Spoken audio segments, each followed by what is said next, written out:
Alors, pour compléter cette page, deux, trois petites explications. Donc, tout d'abord, vous avez complété la première partie de la page.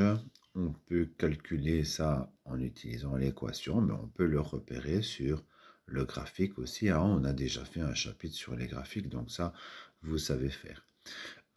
Une fonction du premier degré est toujours représentée sur le graphique par une droite. Donc à chaque fois qu'on aura une fonction du premier degré, y égale quelque chose fois x plus b, voilà ici la formule, hein.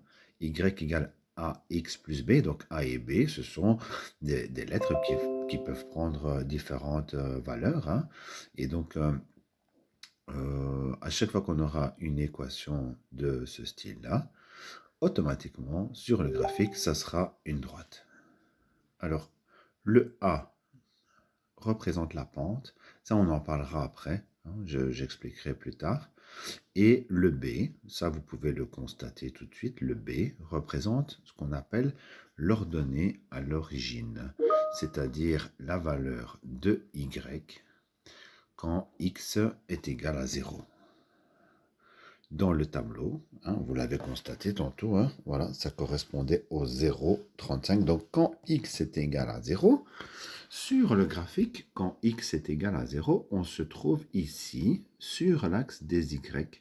Et donc, en regardant l'équation, je sais déjà quel point sera sur l'axe des y. Ça s'appelle l'ordonnée à l'origine. C'est très, très, très important.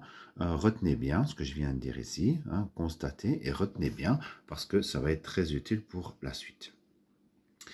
Alors, chaque point a une coordonnée ou des coordonnées, mais en général on dit une coordonnée xy, hein, donc chaque solution a une abscisse et une ordonnée. L'axe des x est toujours l'axe horizontal et l'axe des y est toujours l'axe vertical. En fait, on regarde l'évolution de y en fonction de x. On dira que y est l'image de x par la fonction. Donc, j'ai remplacé le x par une valeur, et quand je calcule cette valeur, je trouve l'image de x par la fonction. Le 35, c'est l'image de 0, le 65, c'est l'image de 2, et le 110, c'est l'image de 5. Tout ce qu'on vient d'expliquer ici va être repris par la suite et est très important. Donc, n'hésitez pas à repasser la vidéo plusieurs fois pour bien fixer les choses et à prendre des notes.